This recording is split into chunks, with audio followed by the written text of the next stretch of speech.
to Andrew, I just want to acknowledge the traditional owners of the land on which we're all gathering from.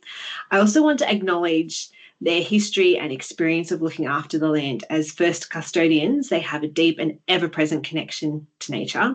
And today we're talking about community resilience, we're talking about our natural environment, and there's certainly a lot we can learn from our First Nations people. I'd like to welcome Andrew Trussick, who is the Director of Development Services at the Shire of Serpentine-Jarrahdale. And so thank you, Andrew, so much for your time today. I also want to thank Issy, who's part of the team at the Shire of Serpentine-Jarrahdale, for all of her help in facilitating this webinar and bringing all the information together. So thank you very much. Thank you. Thanks for the opportunity. And the reason why we're speaking today is because this project was recently, the Shire submitted this project as part of our annual awards, and it received a highly commended. But I think there's a lot beyond that. I think there's a lot that we can learn from the process that Andrew and the team have gone through. And certainly there's something in there that we can all learn from. And so without further ado, I'm going to hand over to you, Andrew. Excellent. I have just shared my screen, so I'll look for the thumbs up to say that we can all see that, which is great. And yeah, certainly on behalf of my Shire, also acknowledge traditional owners. We are on land of the Nala Kalabudja peoples of the Noongar Nation, and pay respects to elders past, present and emerging also. So yeah, we're really excited to be here today to present on our process of essentially looking at addressing a risk that was quite serious in our landscape. That risk was particularly around the issues that we were seeing in terms of the kind of hazards, and particularly fire, serious crash, hazmat and complex fire hazards that were becoming increasingly frequent in our district, and particularly the situation we found as being the only state in Australia where local governments establish and maintain voluntary bushfire brigades. And so for us, in terms of our work health and safety obligations, having volunteers undertaking bushfire fighting, and increasingly getting involved in some extremely complex firefighting, serious crash, etc. Incidents, was creating substantial risk for our organisation, substantial risk for our volunteers insofar as the duty of care that we owed them.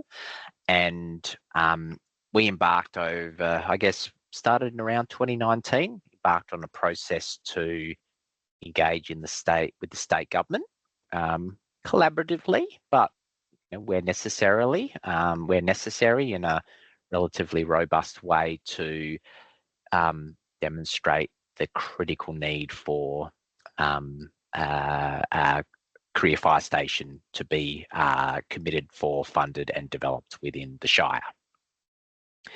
So a little bit about our story at the Shire. So we, I guess, would be probably recognised as one of those quintessential outer metropolitan hypergrowth areas. We often feature in the top 10 fastest growing local governments in the nation.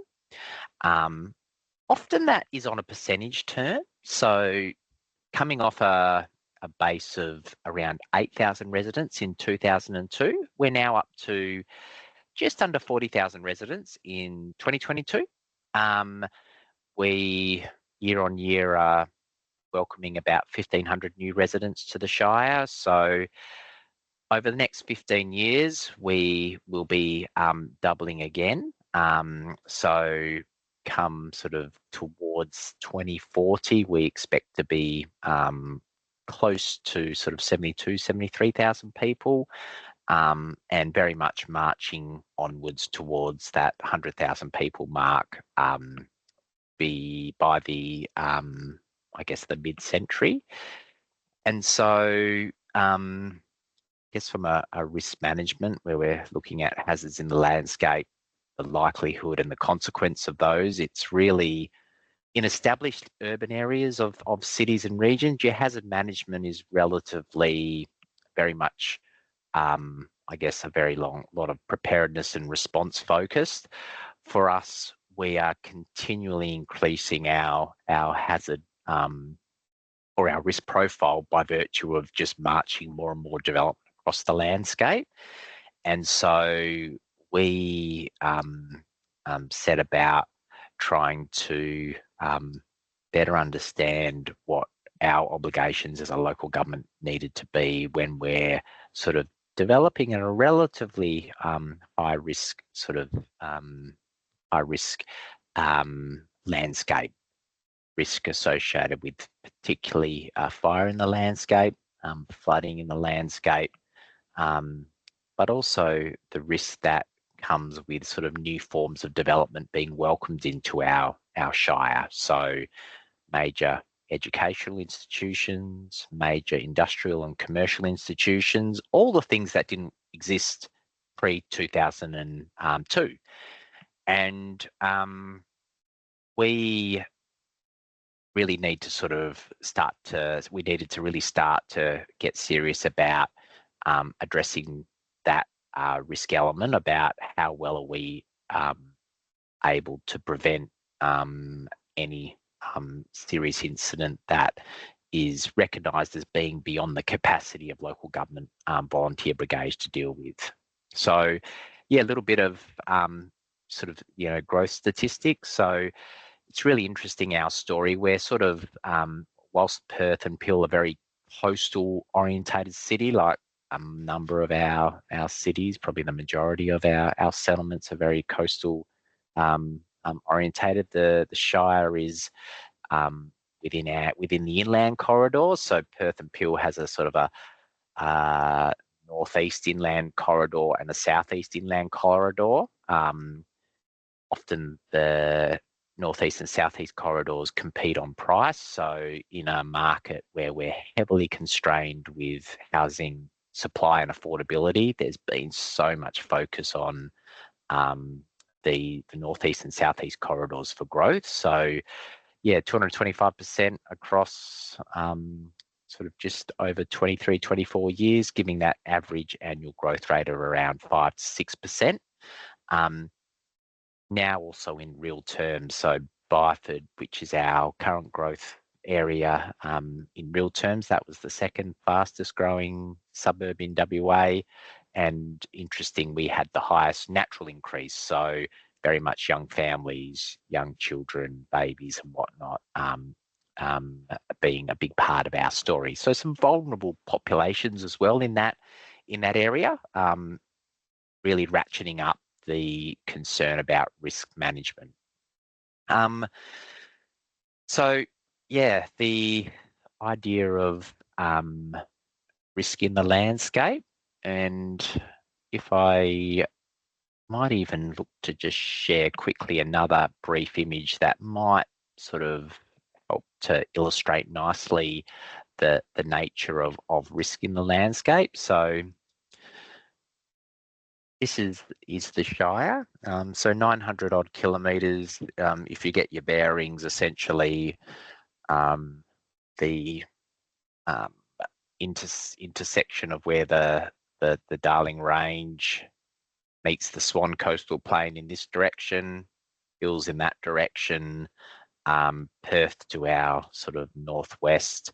You can see a substantial element of green and dark green. So the dark green state forest, the lighter green is our extensive agricultural belts of land, whether development on the foothills or interfacing with rural land. these are sort of really the conditions that can drive quite serious and complex fire risk. And so that's in traditional bushfire risk. But what we also became acutely aware of is the urban focus around Byford and the urban focus starting in Mundajong was bringing in new complex risks that were otherwise not catered for in terms of a career fire station. And so this was a little sketch that we use, or that I put together when we started our advocacy, just mapping all the career stations, the red with the response windows, which are typically around that 5 kilometre response window, and then the Shire sitting in the green, which is our district. And you can sort of, a picture paints 1,000 words, you know, in terms of a significant gap in coverage across the I guess what we sort of saw as a rapidly growing corridor of Perth. So yeah, a little bit about our context. So it's a complex landscape. It's a really attractive landscape. We're very happy and proud to sort of be able to sort of offer our residents a beautiful natural setting to live, but it was also about how we sort of best manage that increasing risk which developing areas present.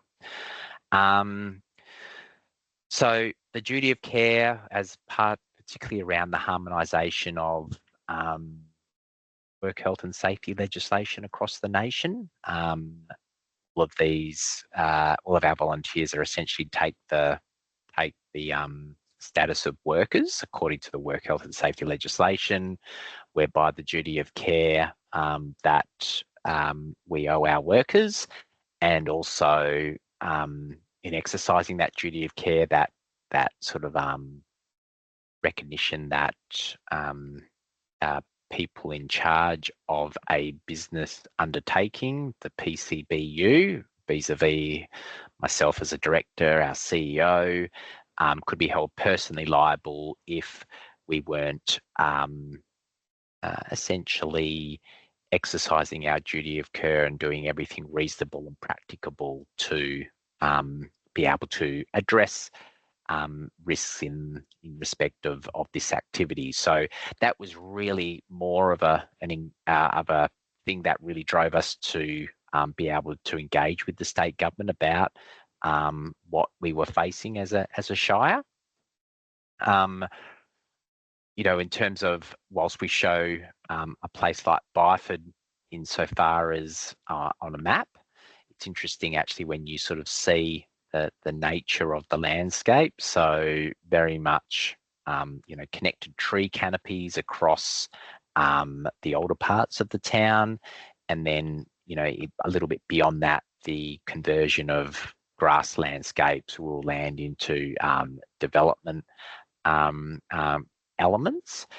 And so it became equally not just about bushfire, but all of the other elements that were now servicing the Shire. So this was just an image of our inaugural high school. So Byford Secondary College, now pushing sort of 1,600 students marching on its way to 2,000 students.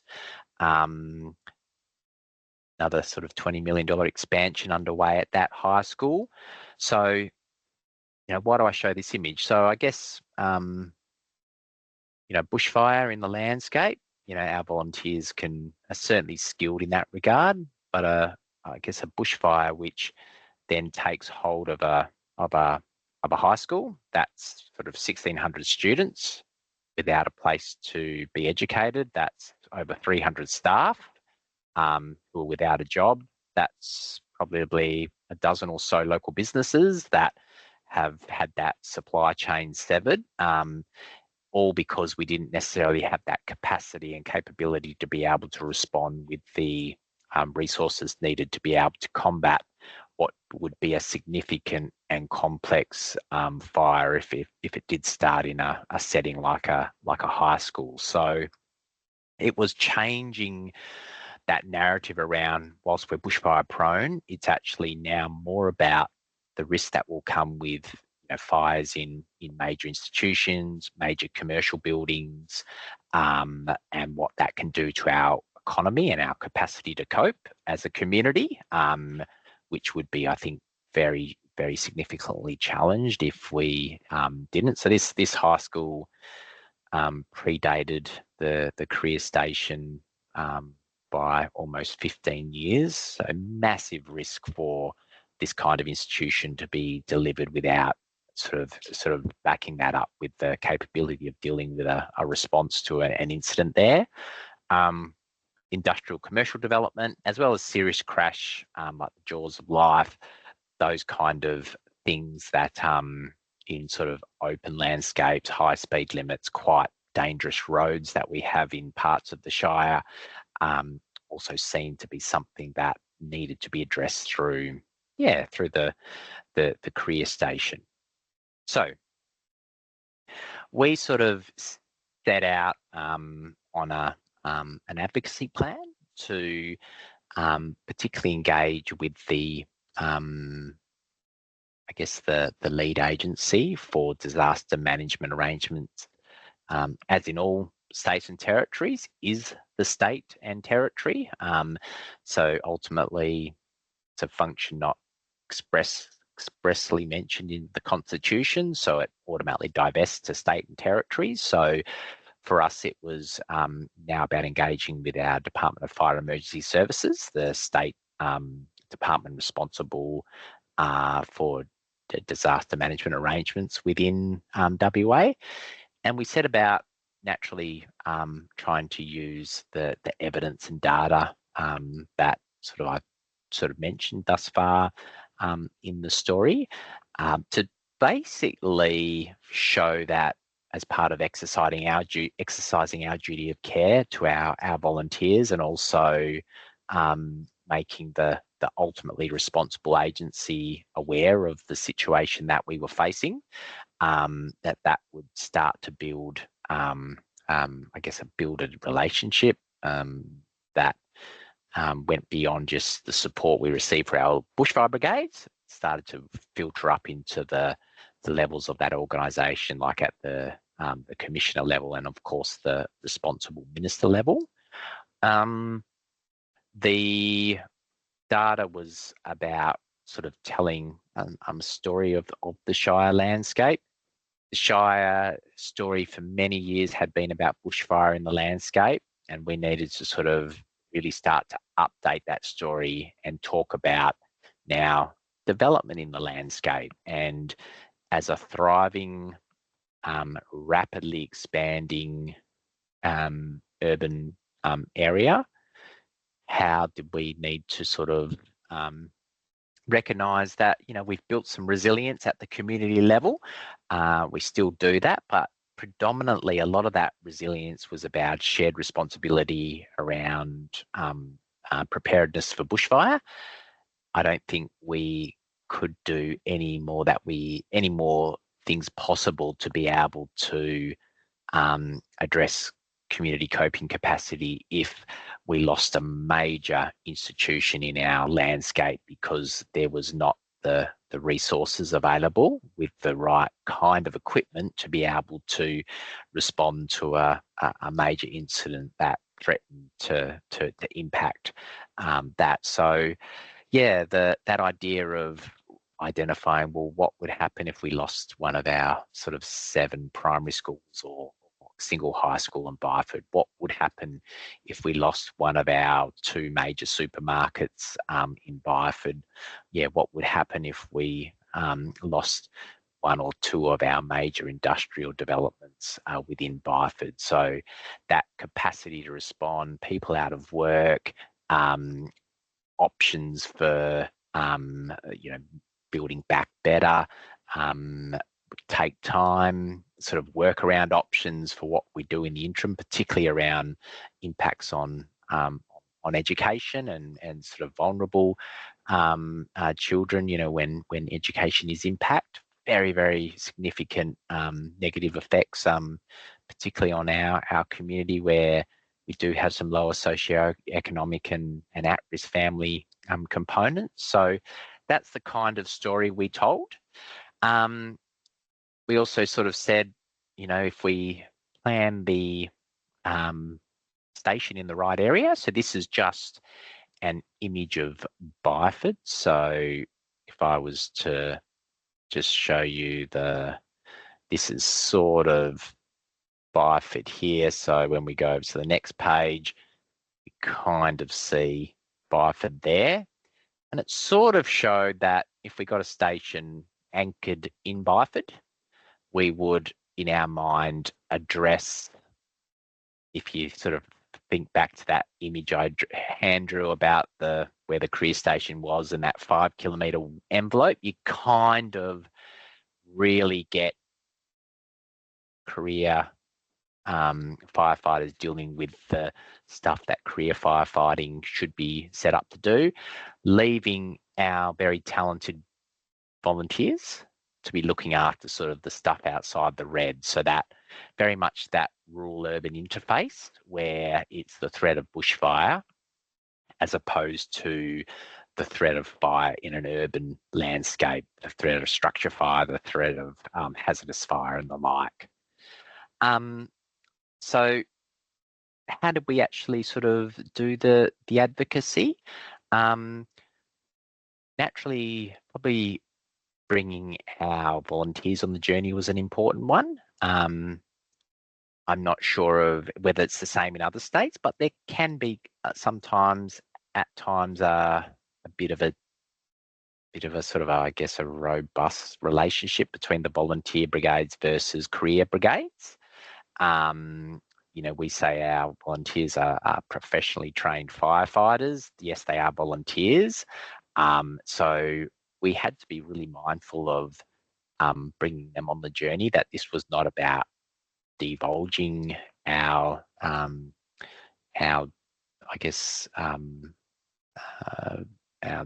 hazard management responsibilities in respect of bushfire, but it was about recognising that the responsibilities in terms of other types of incidents were best handled by fully equipped career firefighters who had access to a whole range of different different appliances, different equipment that was not available to local government bushfire brigades.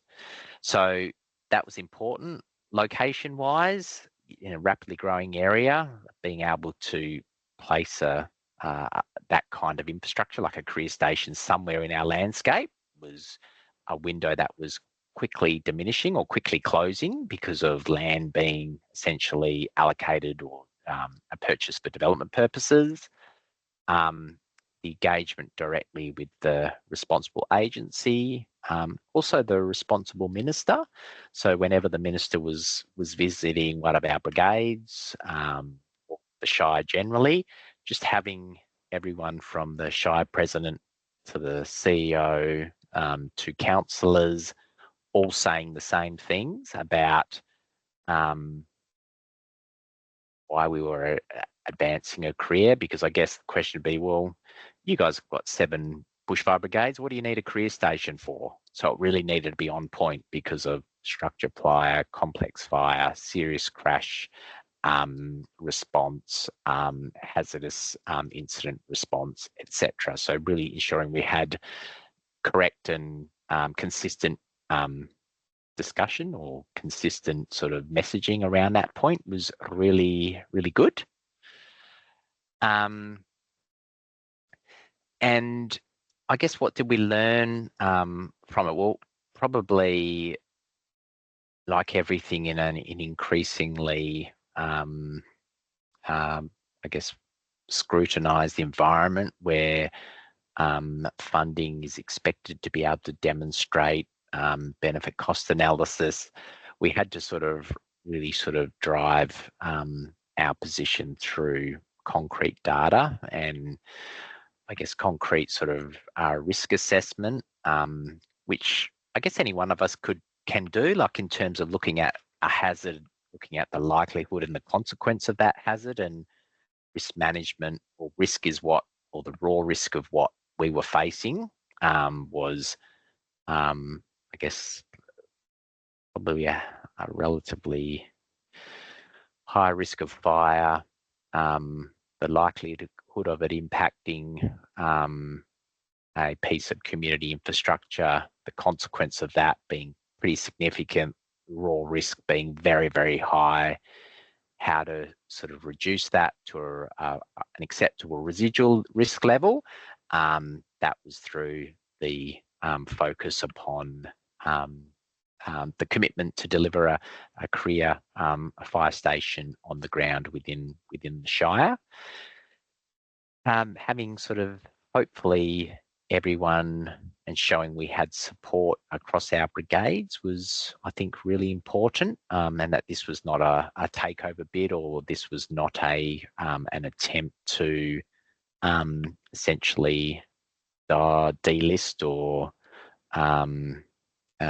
regress our brigades from existence, and that whilst there would be changes in respect of how our brigades would function with the gazetted fire district of the career firefighters coming into the Shire, provided we all got off on a good start together, there could be, supporting arrangements and response arrangements which would still see really good opportunities for our volunteer brigades just to be mentored, learn, and also to help teach also career station firefighters about the knowledge they have of our rural landscape. So we sort of saw things as very much in both directions, and I think we got really good support from our Department of Fire and Emergency Services, who were really on the same page there. They sort of said, look, this is, yes, we've got skills we can, I guess, help transmit, but likewise, your volunteer brigades have a unique skill and understanding of fire in the natural landscape, which we need to sort of also be taught and understand. So yeah, that was quite good. Okay, so what was the outcome? So we started in early, probably really ramped things up in early 2020, and then we, throughout 2021, early 2022, really just kept that focused response all about risk management. How do we, ensure disaster management arrangements, which are ultimately responsibility of the state government, are in place? Are we appropriately protected as a Shire? Well, we're not in respect of these kind of incidents. And yeah, the government turned around and committed to the delivery of that project. And so as we sit here now, it's getting built. And I think it's also really good to reflect that our journey didn't stop at this point. We then sort of took the next step and said, time is running out. Now that it's great, you've allocated the land, allocated the money, but you are going to find yourself in a situation of having a stranded asset, not being able to find a piece of land to be placed on. So we actually sat with and were part of a state government committee, so to speak, to actually identify the land in question. And yeah, the state sort of came to the table with a number of parcels. The Shire came to the table with one particular parcel in mind, and I think everyone overwhelmingly sort of got behind the Shire's recommended location, just because of, I guess, the thing that we could offer at a local context and local understanding as to how a rapidly changing area would be planned. And I guess my background as the director of of Development Services at the time sort of had all the planning and still do have all the planning functions. Also had the emergency services and community safety functions. So I was able to bring a practicing planning perspective where it's all about understanding how structurally we're changing. And so that was so important to have the planning people sitting in the same room as the disaster management people, so as to ensure that an effective location was chosen. And yeah, I think a really great effort, great sort of cooperation. I think generally a great solution for I think everyone who was involved. Invariably, it's always going to be sort of a situation that upon commencement of the actual operation, it's just about making sure we get off to the right start. So, there's hopefully a really strong commitment to onboarding the new career station, building that relationship with our volunteers. I will show you this image quickly because it's great to see stuff coming out of the ground. So this is sort of Byford. We zoom in and we can see right on the corner of Orton Road and Dolly Road at number 169 Dolly Road. We can see the building, about half built, but in terms of what it was literally just a dwelling, and we just sort of really ensured that we convinced the state of the importance to secure that. And the reason that location was important is because that location is essentially just here, and something we're very grateful for, that we've got funding from feds and state to be delivering the Tonkin Highway next stage, which starts next year. So it's about a $1 billion highway extension. And so you can sort of see at a location here, very quickly jump on the highway and then can basically get down to Munjong, up to Byford really, really quickly and efficiently. So excellent to have a location central between a highway on the eastern side and a new highway/freeway on the western side, and just some really excellent ability to quickly get north, south, east or west. And yeah, that was where we landed. And I think that's sort of the final slide for today, and would love to answer any questions or hear any comments. Oh, brilliant, Andrew. Thank you so much. And geez, already Resmi has jumped up with her hands up. So I'll pass it to Resmi. Oh, hi, Andrew. Thank you for that. That was really inspiring and educational. I just wanted to ask you about the acquisition of that land. So was it city local government land or state government land? It's actually privately owned land. And so part of the budget for the $15 million thing, there was an allocation for land acquisition. So that was probably one of the first enabling steps, was to engage and find a suitable piece of land. And so, yeah, that one was purchased on a willing buyer, willing seller kind of arrangement. Right, okay. It's always difficult, the sort of finding that suitable parcel of land and getting all the approvals, and if it's owned by the state government, purchasing it off them. But if it's got all the utilities there, it reduces the costs. It does, yeah. Anyway, that's that was really great. So it took you from 2020 to today to start building. Yeah, yeah. It's sort of yeah, so within so it should be operational by end of this year. So yeah, within almost 5 years to the day from when we started to when it was completed. It was yeah, about a 5-year turnaround. So yeah, a lot more compressed than what we expected. We sort of thought we would be having to sort of advocate a little bit longer, but we were really fortunate that we just were able to hit the right people at the right time and get it delivered. Yeah, you've done really, really well. Yeah, one of our brigades, we've got 4 brigades with about 240 volunteers.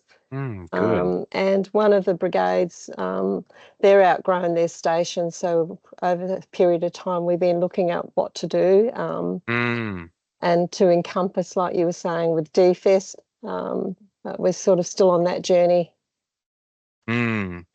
Yeah, definitely. And like our sort of remaining bushfire brigades, there are ongoing challenges in terms of the capital improvements to bushfire brigade buildings. And yeah, we've sort of been able to just try to sort of set up a bit of a strategic plan. We've sort of got a 20-year kind of facilities plan that sort of hopefully is something that when we come in to compete annually for funds to upgrade our facilities, having some kind of strategic plan, something that was hopefully a way of trying to, because it's sort of hard to wrestle funds out of the grant process, just because there's so much so many projects that the monies has to go towards. Yeah, I understand. No, but thank you. I appreciated that presentation. It was great. Awesome. Thanks, Resme. Bronwyn's got a hand up. Thanks, Andrew. So interesting, because it is, I suppose it sort of beggars belief that development happens at the scale and pace that you're experiencing without state planning for career firefighters and fire stations. And do you think that is going to stay the same? You've just been talking about the competitive grants program, but did you get anyone in state that they really need to be thinking about firefighting in development areas? Yeah. I think we sort of still find some of the challenges predominantly in the space of planning for sort of infrastructure that is outside the traditional delivery mechanism of private land developers. So private land developers are great at carving up land and creating street blocks, streets, public open spaces, lots for new housing and the like. But equally, we've really had challenges around making sure we precipitate schools being delivered at the right time. In this case, an emergency brigade career fire station at the right time, health infrastructure at the right time, and that sort of, we recognise we live in a competitive environment where, as a growing nation, and particularly WA as a growing state, there's a lot of pressure across the whole of Perth Peel and the state generally. But yeah, where there's glaring issues like this, it sort of questions, where is maybe planning not necessarily, where is planning needing to sort of better understand or better lock in place some coordination around things being done by agencies at the right time to avoid sort of issues suddenly creeping up and being exposed as pretty serious issues that need urgent rectification, which always comes at a high cost, a higher That's risk, right, and the like. with the urgency and retrofitting things, and as you talked about, the buying the parcel of land or securing them. So Yes. yeah, thank you. Well, I hope it's a good lesson for the state, and we'll definitely factor that into our advocacy because, yeah, as Michelle always says, in our communications expert, you need more than a house. Yes. So true. Yeah. So true. So I think fire stations is a really good example of things that are just left off the list. Mm. And I think one of the biggest takeaways that members can glean from your presentation, Andrew, is how when we think about our rapidly growing population, we think, okay, well, yes, I need to make sure we've got enough roads. I need to make sure we've got enough. However, what we also need to consider is how does my risk profile change? Yes, and definitely. And what else do I need to be aware of? Because the pandemic demonstrated that things will come up and that we need to be able to react and be ready for them. And if we're not seeing the accurate risk profile of our new area, new urbanized environment, we will be putting ourselves at a disadvantage of being able to respond to that. So, I mean, so many golden nuggets that you've given us, Andrew, including, it's great that they gave you the money, but how do we help how do we help bring that through? We're not going to just hands off. We need to support the delivery of that project and be part of the solution. And it sounds like at each stage, you're continually reinstating Shire of Serpentine-Jarrahdale isn't just about bushfires. We're also about, we've got a massive, big secondary school, like a high school that we need to protect because the fact that you've linked that down into like the businesses that would lose out with something. Yes. And the impact, I think, is what makes it so compelling. Definitely. Sorry, and now we've got Anne with her hand up, so I'll hand over to Anne. No, I was just nodding pretty much the whole way through. So thanks, Andrew. That's a fascinating example of, I guess, one of the critical characteristics of the growth areas who are like where we are positioned in this peri-urban area, and often at that interface between those natural state forest, natural I'm up in the Blue Mountains, but Penrith, basically we have the benefit of the river in between, but benefit and disadvantage depending on whether it rains or it's too hot. Really important discussion that you had. I've just got a couple of questions to help clarify in my mind some of the things that you mentioned.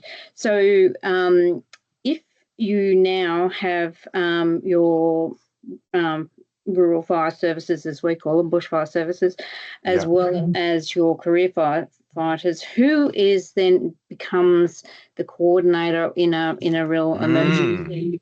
How does emergency services within councils? Why I asked that question is I know I've just recently come from Penrith, so we have there's the emergency, trying to work out emergency, preparation and that sort of thing at the council level. And often when the disasters happen, people lean on the councils immediately to find out, what to do where, with whom, because the local knowledge, as you said, is so important.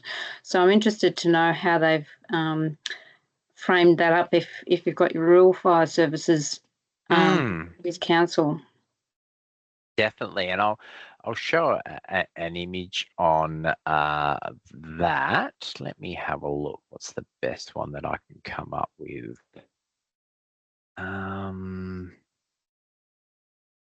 That.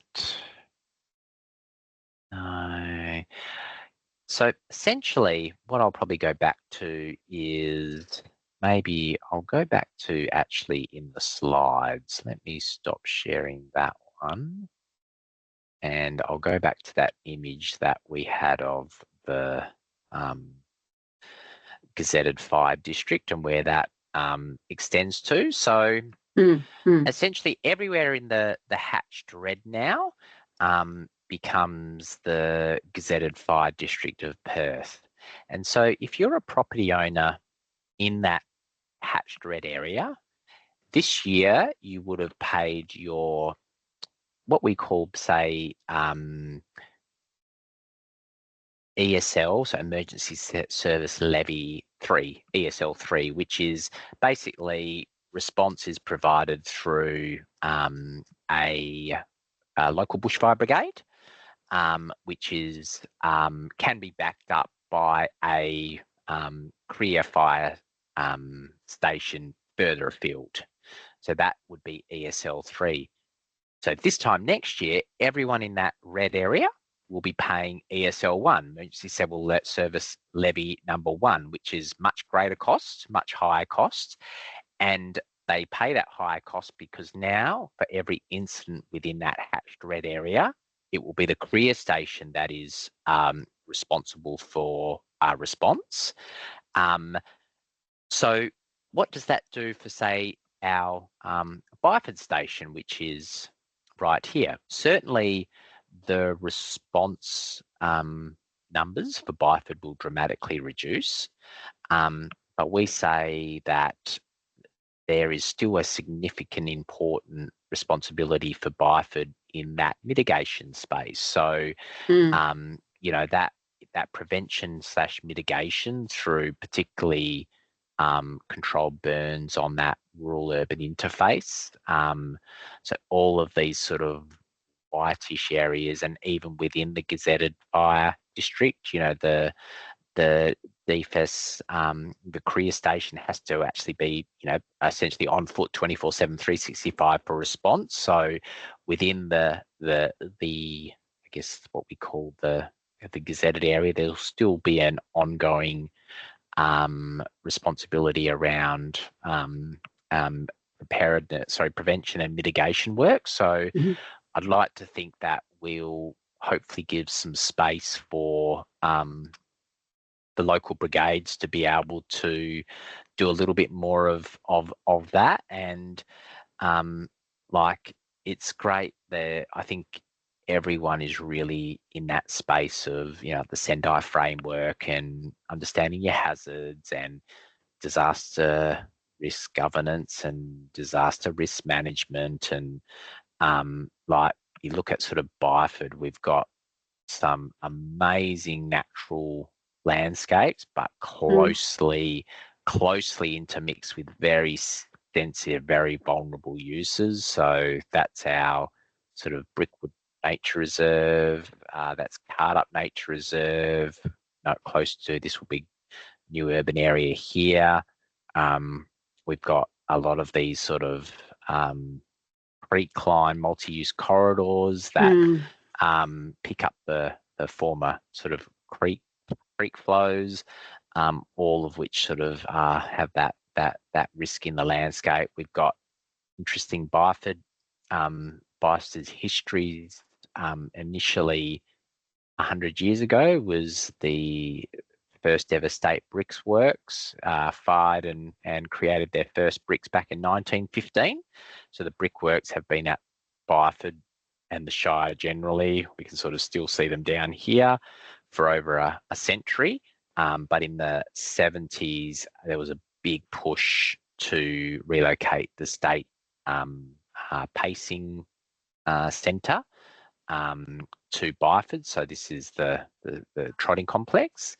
And so this becomes something that is there to be protected in the long term. So again, a sort of interesting non-residential use with some risk profile that is a bit different compared to, you know, the new urban areas right next door and that sort of that interface and stuff. So yeah, their nature of their responsibilities will definitely change, but I think it changes for the better, and it makes it gives opportunity for us, I think, to be more invested in preparedness and mitigation as well. Thanks. Yeah. Well, thanks for that question, Anne. And again, Andrew, thank you so much for your time. Everyone, I'll be sharing this presentation plus the slides with the members, and so that will have your email address on. So if anyone's got any questions, they're welcome to reach out to Andrew directly. Once again, Andrew, thank you so much for your time. I got a lot out of it. I'm sure everyone else did too. So thanks so much, and enjoy the rest of your day, everybody. Fantastic. Thank you. Thank you. Thanks, Andrew. Thanks for sharing. Cool. Thanks, Andrew. That was great. See you later. Bye. Bye. Bye.